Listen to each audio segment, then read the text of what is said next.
Hey, welcome to The Explainer. We're about to dive into a question that, believe it or not, quietly shapes pretty much everything about our education system. It seems so simple, right? But this question, it impacts every single student, teacher, and parent. And let me tell you, the answer is way more complicated than just a letter grade on a report card.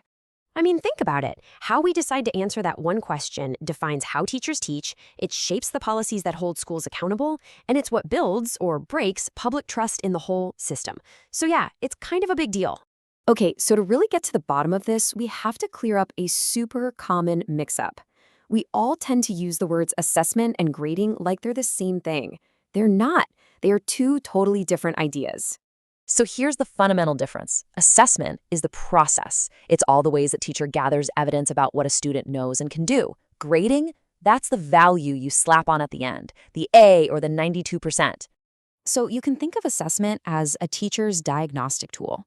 You know, its main job is to inform instruction, to help that teacher figure out, okay, what's working here, what's not, and how can I adjust to help every kid get it?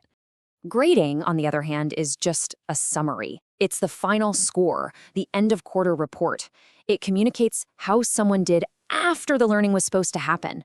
And when we mix up the ongoing process with the final summary, well, that's when we lose sight of what's really going on with the student's learning. This whole idea actually leads us right into our next key concept. See, within the world of assessment, there are two main types that have to work together: formative and summative. Just think of them as two sides of the same coin, each with a very different job. It's all about timing. Formative assessments happen during the learning process. They're like checkups along the way. Summative assessments, well, they happen at the end of a unit to see what was learned.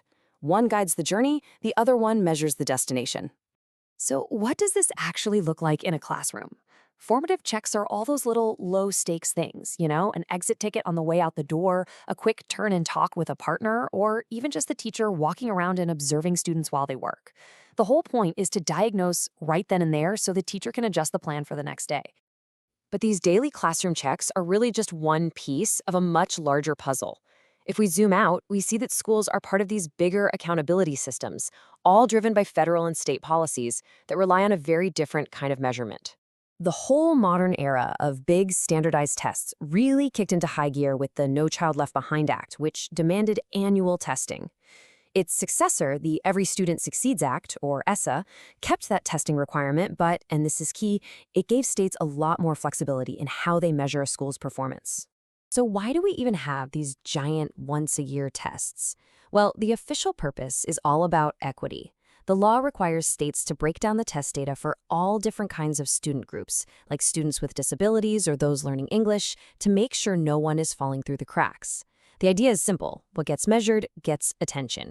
Okay, this brings us to probably one of the most important and most misunderstood distinctions in all of education data. It's the difference between proficiency and growth. They tell two completely different but equally vital stories. Let's just frame it with two simple questions. Proficiency asks, did the student meet the grade level bar?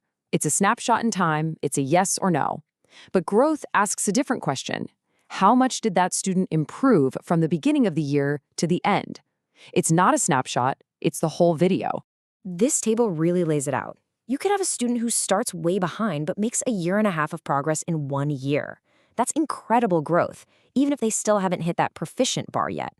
On the flip side, a student could start out way ahead, already proficient, but then barely learn anything new all year.